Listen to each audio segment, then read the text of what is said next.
ही room सुद्धा तुम्ही बघू शकता की गेल्या वर्षीपर्यंतच्या सीझन मला जायचंय.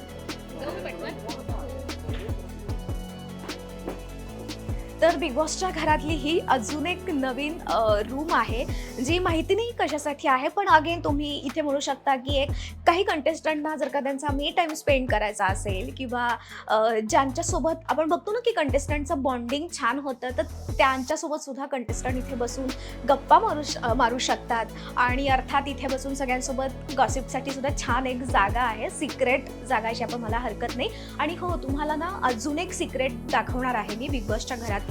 आणि खरं तर यावर्षी ना 800 खिडक्या 900 दारं असं म्हटलंय बिग बॉसनी. तर तुम्ही इथे बघू शकता ना, खूप डिटेलिंगमध्ये बघू शकता. या तुम्हाला दाखवते अजून एक सिक्रेट रूम. हीच ती सिक्रेट रूम मी जी तुम्हाला आता म्हटलं ना की अजून एक तुम्हाला मी सिक्रेट रूम दाखवणार आहे, ती हीच सिक्रेट रूम. या आत या.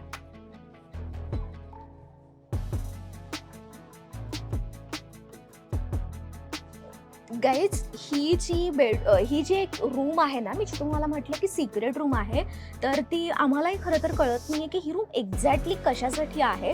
कारण ना काही क्लूच लागत नाहीये की ही रूम कशासाठी आहे.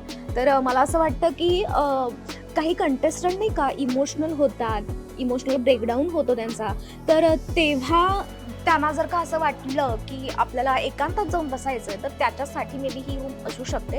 Don't know, let's see. आपल्याला 11 तारखेपासूनच कळणार आहे ते.